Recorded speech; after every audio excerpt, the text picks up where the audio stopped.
Good morning and welcome to episode 7 of the Duval 22 podcast. My name is Gus Logue. Today I'm thrilled to be welcomed to be joined again by John Shipley of Jaguars on SI. Today we're going to recap the Jaguars' week 4 win over the San Francisco 49ers. The Jags won 26 to 21 in what was another big test for Liam Coen. He'll have another big one on Monday Night Football next week as the Jaguars host the Chiefs. But until then, again, we're recapping week 4. So, John, appreciate you for joining me again. How's it hanging?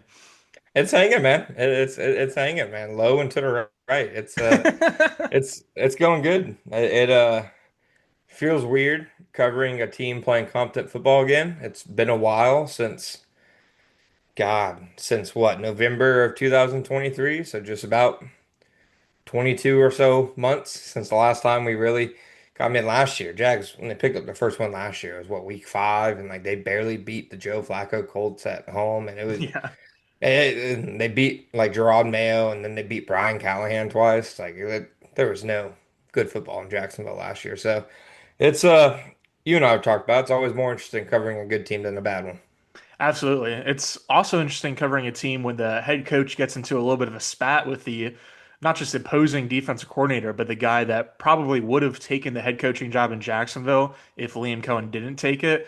We got to start there, outside the game, or the game within the game, if you will. Last week, Robert Saleh, the Niners defensive coordinator, who's in his second stint with the team, kind of didn't do himself any favors by like having this weird quote during his press conference about how the Jaguars and Liam Coen legally steal signs and have a competitive advantage, which when you go back and actually listen to it, he's basically just saying that like they do a good job of like seeing what hand signals the opposing defense uses and just like they write it down during film studies, which is like what I think every team in the National Football League does. Maybe some teams better do it better or more often than others, but like it's like to call it cheating is just absurd. So then the Jaguars end up winning the game. They scored 26 points. The Niners scored 21. And after the game, looks like Robert Saleh goes up for a handshake, and Liam Cohen just shakes his head and says no and walks by him. And then maybe Saleh said something else because Liam Cohen then turns around and says, "Keep my name out of your mouth," 2 times. He And Will yeah, Smith them. it's the whole thing. So John, like, I mean, just what are your thoughts on the whole exchange, especially post game, but then just like really the whole, I don't know, storyline, if you want to call it that, over the past couple of days. Do you think it's cool to see from Cohen? Do you think that like could have been more professional about it? Just what are your thoughts? I mean, for starters, he's Bobby Saleh for until further notice. He needs to shake that one off a bit. Like, I know the Jags, like if you look at their volume passing game numbers, probably don't wow you.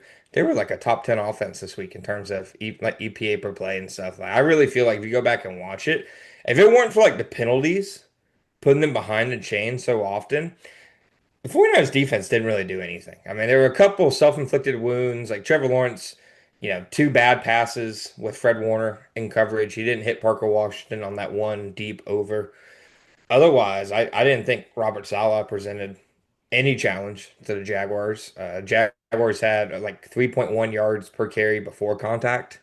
49ers got 6 pressures all game. So it feels like Saleh's biggest impact on this game was a Thursday soundbite, which frankly, Shanahan seemed pretty meaved, like, pissed after the game about Liam saying he shouldn't be so sensitive about it. My stance is he should be pissed at Saleh because I can tell you, being in that building on Friday, the day after Saleh's comments, Liam, took the high road, said he wasn't going to talk about it, but Liam, other than injuries, talks about anything and everything. And like I do mean it, like he goes to the point where he probably gives away too much at times. He's giving Yeah. away exactly what they're trying to do in specific plays. He's telling you, oh, why I think this guy's kind of a a-hole, etc. Like he's the most transparent coach I've ever covered. And I'm even going back to when I covered UCF for a little bit. So when he's like, no, I'd rather not talk about it, he's pressed about it. Being in the Jaguars locker room on Friday, a couple guys hadn't even heard the clip. And I asked one guy, and he was like, "What are you talking about?" And Yeah. we tell them, and they're like, "Oh, well, that was weird of him." So I don't think it was something that the Jaguars as a team necessarily like the day after we're all fired up about. But you could tell Cohen was fired up about it, which at that point he had only been 3 games into his coaching career. His staff had only been together for 3 games. Salah was asked like a question. It was like, how did your defense adjust without Nick Bosa on the field? And then he starts talking about how good Liam Coen and Grant Udinski and Kevin O'Connell and Sean McVay are at stealing signs, which happens at pretty much every level of football. It happens in high school football. It happens in college. It happens in the NFL, and it more or less is something that Cohen even noted on Friday is something that Jaguar staff works hard at. So he's to me, he's more or less saying, I'm not going to apologize for our staff doing something legal and kind of going the extra mile to get an edge because, I mean, you've seen the Jaguars have changed more plays at the line of scrimmage this year than it feels like they did in 3 years under Doug Peterson. So it's obviously been something that's helped them. Um, I thought Cohen, obviously felt some type of way about it.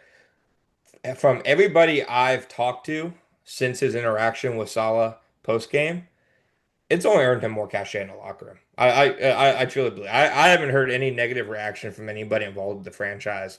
Most of them have said they loved it. They love seeing it. I mean, teams take on the personalities of their coach, and I think the perfect, comparison and juxtaposition of Cohen compared to Doug Peterson kind of is that. I mean, you saw Doug Peterson last year. Yeah, I wasn't expecting him after Aziz Al-Shahir knocked out Trevor Lawrence to like go onto the field with a baseball bat and start breaking kneecaps. But you could tell he just kind of shrugged at the whole situation. And then D'Amico Ryans blamed the Jaguars for it. And Doug once again kind of shrugged at the whole situation. It doesn't seem like Liam Cohen's gonna shrug at anything, which it like this might be galaxy brain, but I could very easily see, part of his post-game interaction being not just him being upset, which obviously he was, but also to kind of send a message to the locker room that, this is the passion I'm going to have. This is what I'm going to fight for respect, for the team, for the logo, for himself. So everybody I've talked to involved with the team, they love seeing it. I know you're going to hear a lot of reactions and stuff from it, but I mean, Liam's a fiery guy. Two weeks ago, who was Mike Florio said something. He's like Liam's known to have a short fuse. But you don't say, Mike. Like 2 weeks ago, he flipped out on his quarterback on the sidelines to throwing a pass a little high. But that feels like what the Jaguars kind of needed. I mean, Doug. Oh, I'm not to like harp on Doug. He wasn't the worst coach I've ever seen or anything, but he just was very stoic, very kind of go with the flow. It felt like this Jaguars team needed somebody to kind of put a foot up their ass, and it seems like that's the kind of coach that Liam Cohen is. So. Now, I thought it was very silly by Saleh. He's somebody who he's been in the NFL long enough. I mean, he was a head coach for several years. He's done a million press conferences. I don't understand his motivation behind it. It wasn't paying a compliment. I know Kyle Shanahan continues to say that. It was not paying a compliment. That's like me saying I think Robert Saleh is one of the best Jets head coaches I've seen in the last 15 years. Well, they're all terrible, Robert. Yeah. So it was just very silly by Saleh giving the Jaguars bulletin board material days before the game, and I wasn't surprised to see Cohen react, frankly, the way that he did, because it just seems like that's his personality, and teams take on the personality of their coach, and it seems like the Jaguars through 4 games have taken on Cohen's personality. They've been fiery, they've been physical, they haven't taken a lot of crap, and kind of seems like this was the perfect example of why the Jaguars and Shad Khan chose Cohen. And considering that, for all intents and purposes, it looked like Saleh would have gotten this job if Cohen didn't, reverse his decision and take it. Shad Khan's probably a pretty happy guy, like seeing how this played out. Absolutely. Yeah. I mean, you said it a couple times. It was definitely just silly behavior for Robert Saleh by Bobby Saleh, excuse me. Yeah, my last thing, I forgot to throw this in there. Two of the biggest plays of the game, Robert Saleh couldn't defend Hunter Long, who had like a handful of career catches before the Yeah. season. I felt bad for tweeting that because I don't mean it as an insult to Hunter Long, but Right. like get It's focus Hunter on yourself, Long. buddy. Like fix yourself before you try to fix others, pal.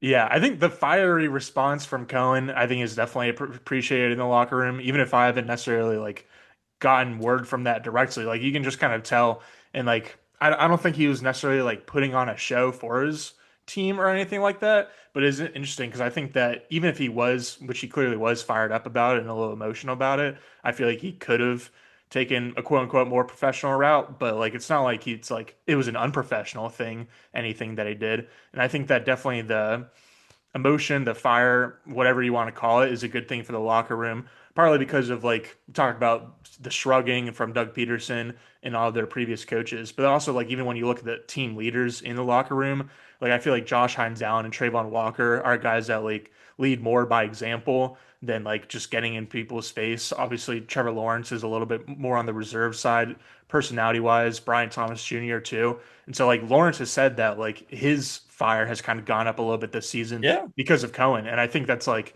pretty much true for everyone in the locker room, maybe especially Trevor, considering their like how close their professional relationship is and the fact that again he's pretty reserved as a football personality. But yeah, I think it's definitely a good thing, and like it feels like it's been so long that like we've talked about Jaguars coach like being in the news basically for kind of sort of a non-football reason, and it being like a positive thing because there was obviously like the Urban Meyer fiasco. Like Doug Peterson never did anything bad, but he was never in like the news for anything like this either. And so it's pretty cool to not just have what it seems like to be a pretty legit head coach, obviously a legit offensive play caller, but like the biggest question since the day that he was hired was like, we know that he's an offensive guru and all that, but is he a leader of men? And so, so far, early returns have been really good.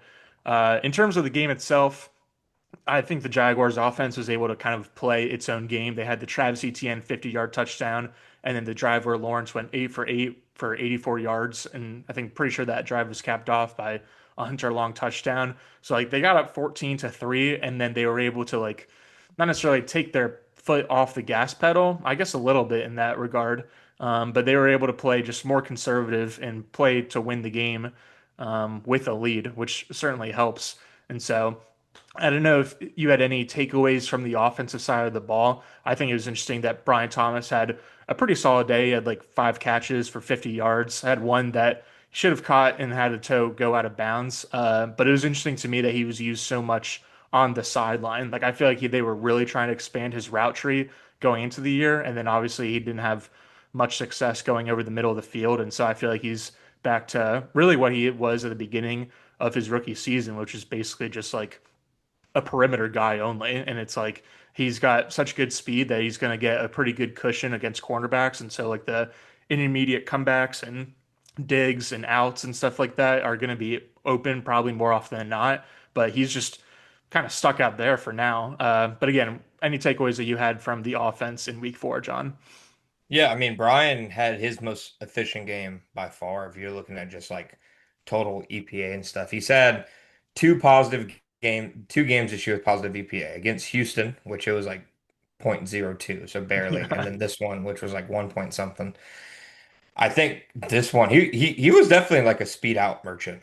This game, I believe all 5 of his catches were some form of outbreaking route to the sideline, which.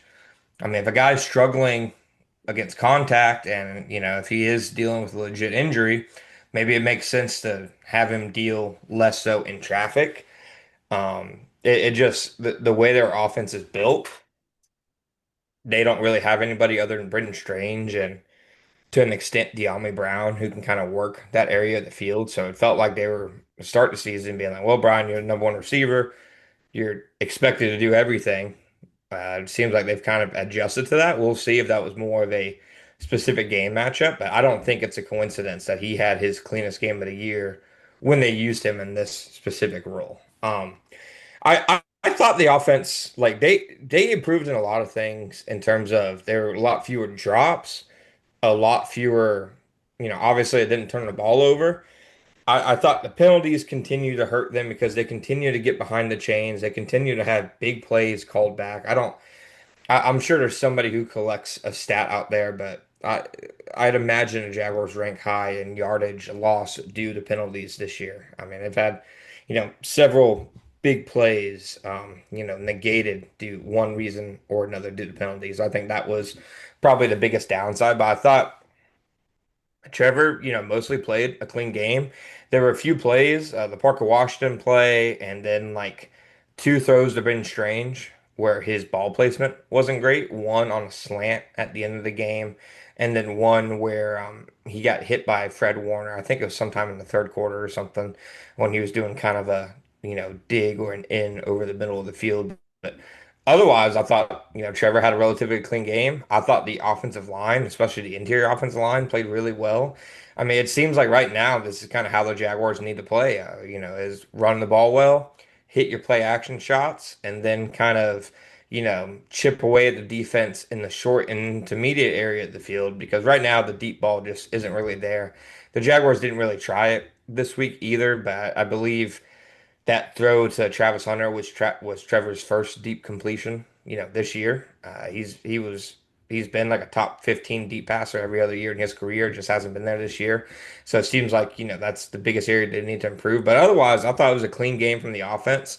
I think the concepts are always there. Like I think the plays are there to be made. They do some stupid stuff sometimes. It just there are really only two plays where I was like, huh, I don't know about that one, Liam. It was like the end around the Parker Washington Yeah. and the screen to Tim Patrick. Like those are the instances where like I think fantasy football is a plague on humanity, but those are the two plays where I agree with the fantasy bros. Like Travis Hunter probably could have done that, Right. but and that's with me acknowledging that Travis Hunter is having some very real issues playing receiver at the moment. But I thought it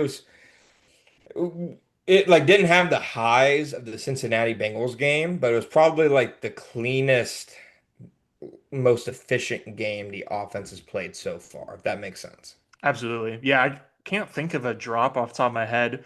Zero sacks allowed, which isn't the first time they've done it, but it's always a nice stat to see.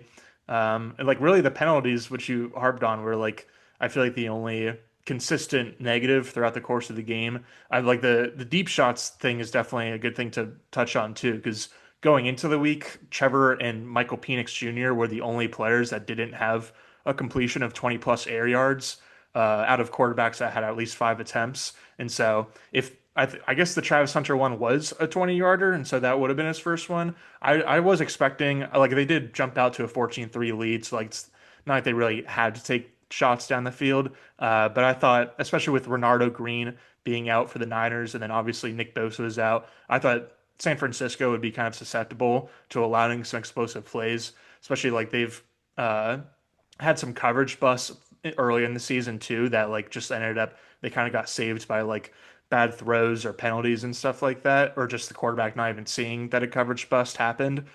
So I was expecting for there to be big plays in this game, especially considering based on Liam Cohen's comments last week, it seemed like something that they were like really harping on in practice and throughout the week was like obviously the pass catchers need to do a better job of catching the ball, but then also just generating plays downfield, which is at least for week three, mostly on Trevor Lawrence because he had four attempts. And again, zero of them were complete, and like really only one of them was even catchable. And so accuracy is like, I think he's going to have a handful of like not good ball placement on a few throws per game, as you mentioned earlier. But like the generally, like he's not like an amazing downfield passer, but he's like about average, a little bit above average. And so hopefully that we'll see that kind of come back around as the season progresses, especially in a huge primetime match against the Chiefs on Monday night. But to transition to the defensive side of the ball, you said that Hunter has struggled a little bit as a receiver. It seems like maybe he also struggled a little bit as a cornerback, considering that he, I believe, did not record a defensive snap in the second half against the Niners. And so, what do you like make of that? Do you think there was a specific reason or even like a specific play that he was brought out? What are your thoughts on his usage in both sides of the ball in general? Yeah, I mean, I think his last play on defense was that completion he gave up to Ricky Pearsall. Mm, Um, and it was not great technique. He played like press alignment, but then didn't get any hands on him. Kind of got shook on the route. It was third and short, gave up a big conversion. I mean, I think that like how he can impact the game more in terms of what he does with his specific snaps is probably on offense. Like that one play he made, on third and 15 to pick up 28 yards on a drive that would end up as a touchdown, probably was a bigger boost than any play he's made on defense so far this year. But I don't know, I really think the only way to help him kind of, get going is to to keep playing him. Just keep throwing him out there, keep giving him, swings at the ball, keep giving him more darts to throw, whatever you want to call it, because it's definitely not going to be pretty at times. And I do think in a way it kind of restricts the offense specifically because like they're not going to move Brian Thomas Jr. around the formation because Travis Hunter is going to be the slot receiver. Like he is only the slot receiver. They're not going to move Travis Hunter into different advantageous matchups either because he's having to learn defense and the offense. So they're not going to ask him to learn X and Z as well as slot receivers. So there are definitely certain hurdles that come built into it. But I mean, with that one play he made alone, you see kind of the vision of what he could become.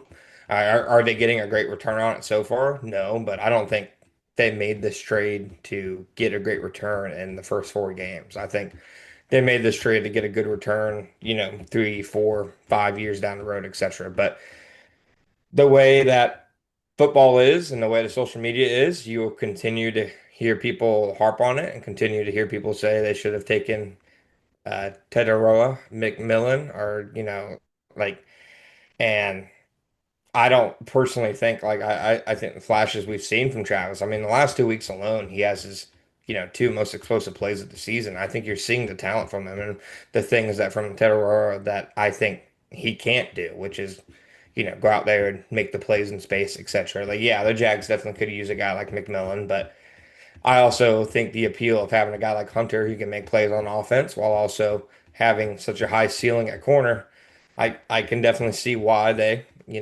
went that route. So I just think it's something that's going to take patience. I think expectations for a lot of people was probably that, oh, you traded so much, he has to be an elite talent right away at either one or two positions. And that's just not fair. It's hard enough for a guy to be a top talent at one position coming out of the gate, let alone two positions. So I think that his usage, it is what it is. I'm not going to say they need to funnel him the ball more or he must play more or anything because I don't really.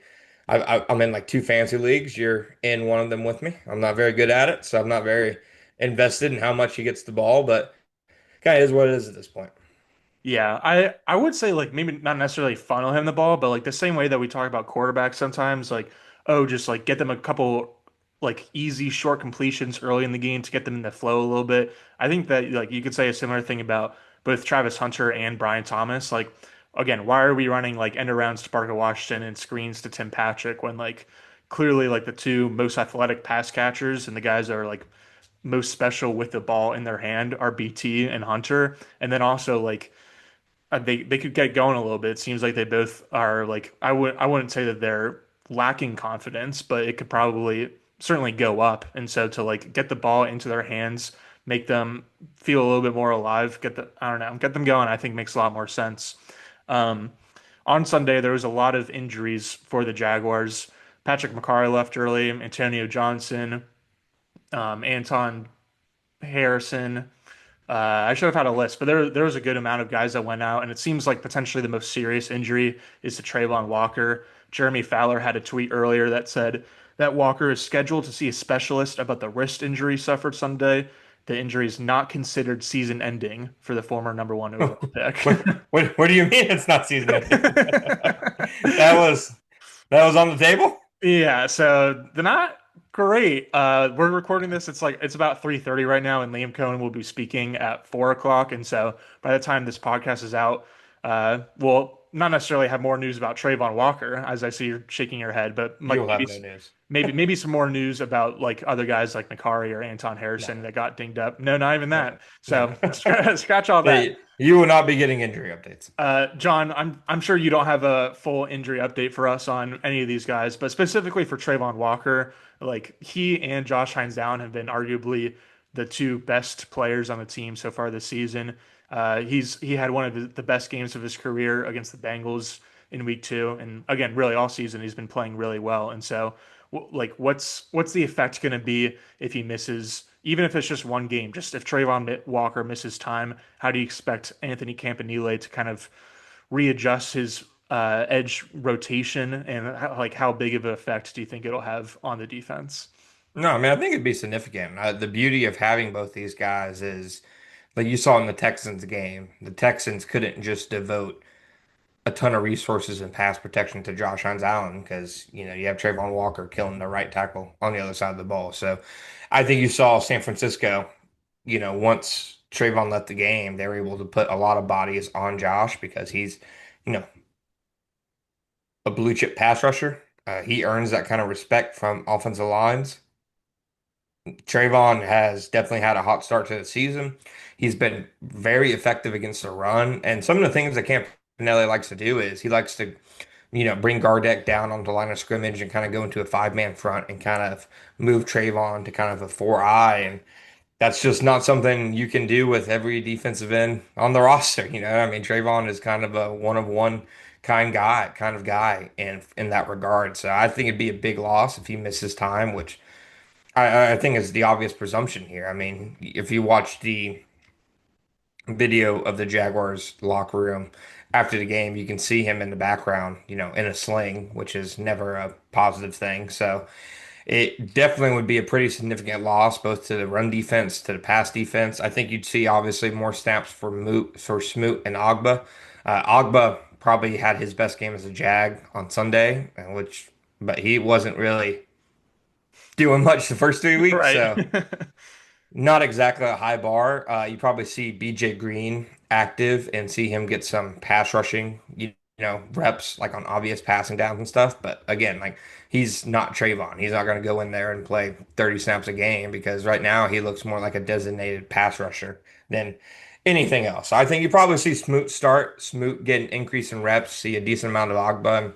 I think Campanelle probably, increases his blitz rate. I know they like with the amount of like exotic blitzes they do, I think it makes people think that they're a high blitzing team in terms of like their blitz rate, and they're really not, which is kind of a carryover from Green Bay. Like they'll send pressure at the right times, but they're not kind of sending, they're not doing what Pittsburgh was doing against the Vikings on Sunday morning, sending like six guys every single play. They're not going to do that. But with Trayvon out, that might kind of be something, they have to do just to generate, a pass rush. They might have to manufacture it. Yeah, I'm not overly worried about the pass rush, honestly, just because of basically what you're saying. I expect Campanile to ramp up the blitz rate a little bit more. I think that you can, I mean, obviously not fully replace Travon Walker because he's a great player, but like you can manage your way in the pass game, I think. But like the really big thing is going to be the run defense, I think. I'm trying to look it up. The Jaguars this season rank second in success rate allowed on early down runs. And so like that's pretty much like the Browns are the only team that's better than them at playing against the run on early downs, and that's kind of like their whole thing. Like it's not like all the turnovers generated this season have been because of like third and longs and fourth and longs. Like they're definitely generating turnovers and getting big plays on early downs too. But because they're so good on early downs, especially in their run defense, that sets up a ton of third and longs and fourth and longs. And obviously, like offenses are prone to making more mistakes, or at least even if it's a punt, like giving the ball back to the offense in those situations. And so I think losing Travon Walker and his impact against the run on early downs is going to have a little bit of a butterfly effect and carry over to like even if like he's not necessarily missed a ton as a pass rusher, like the Jaguars will probably be facing a lot more pass rush situations and like not as good situations where it's like a lot more third and mediums instead of third and longs. And so I'm a little bit nervous about that for the Jaguars and just to see again how that butterfly effect works out.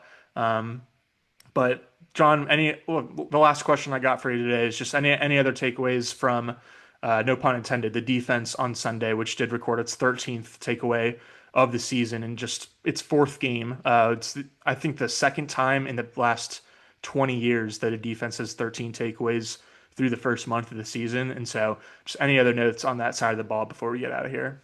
Yeah, only 8 teams since 2000 had more takeaways through the first 4 games than they Mm. do. I mean, it's a crazy pace right now. Like, is it sustainable at this pace? Probably not, but I also don't think it's something that will completely fall off a cliff either because I mean, some of these turnovers, like there's lucky turnovers. Like you remember 2022, Devin Lloyd when like it just seemed like the ball kept bouncing his way, and it like he like caught intercepted like a Hail Mary against the Jets. Like no, those are lucky turnovers. These ones like they're actually like forcing these fumbles. Like guys aren't just, messing up. Like Dennis Gardeck punched the hell out of that ball. Yeah. Foye, forced one out. Eric Armstead forced one out. One of Devin Lloyd's picks, Mason Smith tipped at the line. Like there's things that they are doing to create these turnovers as opposed to just kind of being in the right place at the right time. So, no, I don't expect the turnovers to keep happening at this rate, but I don't expect them to completely go away either. Um, I think Devin Lloyd specifically is playing the best ball of his career. I mean, the 49ers just lost in large part because of Devin Lloyd and Parker Washington, which is one of the bigger bulky balls of recent memory. Yeah, I was waiting for you to use it. yeah. Trent told him to take two of these and call him in the morning. No, I mean, Devin Lloyd. I don't know what you want to call it. Contract year, new scheme, whatever. He's playing amazing, and I don't think it's as simple as oh, he finally has a coach that's using him right. Like, no, I put out a clip of him making two tackles in space against the Texans, and half the comments were, "I love seeing him finally used right." No, he's playing linebacker. Like he's Yeah. always played linebacker. He's making the plays now though. And I think confidence has a lot to do with it. Devin Lloyd he's moving different on the field. He's playing at a extremely high clip and man, he's going to create a tough conversation for them. He really is. It felt like an obvious let him walk before the season began and now it's like legitimately he looks like a tough guy to potentially replace. I think Devin Lloyd's played a really high level. I thought Mason Smith flashed some. I think Eric Armstead's been much better inside, obviously, than he was on the edge. Is he the Eric Armstead of like 4 to 5 years ago? No, but he's doing, I think, enough in terms of disruption and especially as a pass rusher to kind of give them what they need on the interior. Yeah, absolutely. I think he had a game high six pressures against the Niners, which of course his former team, so there's a little bit of emotion baked in there. But he's been giving, I think, the pass rush like just enough of what they need. Smith for sure flashed in week 4 against the Niners. To me, like Devin Lloyd, like the most impressive thing about him is like just how much his coverage ability has improved. Like you mentioned, like I guess it was his rookie year when he had like those like random interceptions. It was purely right place, right time. But now there's been multiple times this season where he's like baited quarterbacks into throwing balls like kind of in his window. And like he's just the Jags literally were playing Ventrell Miller early in the season at linebacker and kind of getting Lloyd off the field in kind of obvious passing situations because I thought Ventrell had a little bit better movement ability. It was a little bit better at kind of like scanning from his depth as a pass defender, but like Lloyd has taken a huge jump there, and that's kind of like where you see his game in general take a jump because he's especially last year was like a really effective run stopper, and he's like we've been hearing since he came out of Utah in the first round about how he can be used as a situational pass rusher. But now that he's actually like kind of a lockdown defender in the middle of the field against the pass, that's kind of made his whole game click, I think. But the confidence has certainly gone up over the years, and so that's been a very nice development to see, even if it will leave the Jaguars with a tough decision. John, that's all I have for you. Unless you got any other balky balls, anything else on your mind, any hot takes get off your chest, that'll do it for this episode. Oh, man, I might have. I'll give a hot take. I'm concerned about Cam Little. Yeah, that is one thing we didn't touch on. Like it was very up and down special teams performance. Like Bashal Tune had a 54-yard kick return. Parker Washington had a punt return. He becomes just the third player in franchise history to have multiple special teams return touchdowns, joining Maurice Jones-Drew and Reggie Barlow.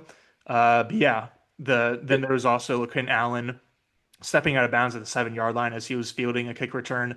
And then, as you're talking about, Cam Little missed his second kick in, was it 2 weeks in a row that he missed a kick? He missed one last week too. It's like two significant kicks too. Like And it's talk not about, just it's not just like a kick like when you're up by like 17 or something. It's like kicks that could have like very well like played an impact in the game's result. yeah, we've talked about confidence a lot on today's show. And I feel like he's a guy that, like, arguably had the most confidence out of any Jaguar. Like, last year, this offseason going into this season. And I don't know what it is. Like, I feel like almost the kickoff stuff has kind of like lowered his overall confidence because his like kickoffs, he's gotten a couple penalties, especially early in the season for not placing his kicks where they're supposed to be in the new league dynamic kickoff rules. So I feel like, yeah, that's carried over to the rest of his game. And so it's very much something to Yeah. watch going forward. It was curious to me that people were upset that Liam Coen did not attempt a 58-yard field goal at the start Yeah. of the game.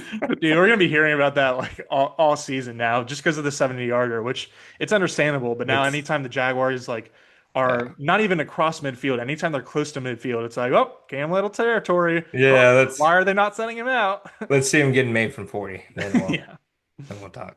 absolutely.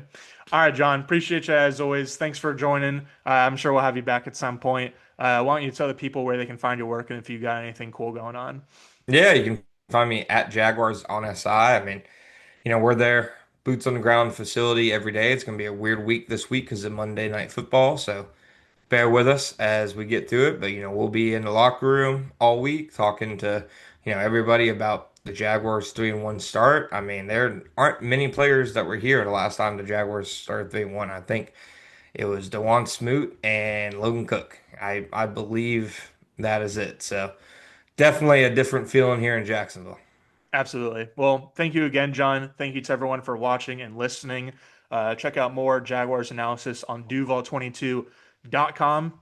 I'll be back on Thursday-ish, trying to find a guest to break down, to preview the Chiefs game on Monday Night Football. That'll obviously be a big one. So, till next time, thanks again, everyone. Adios.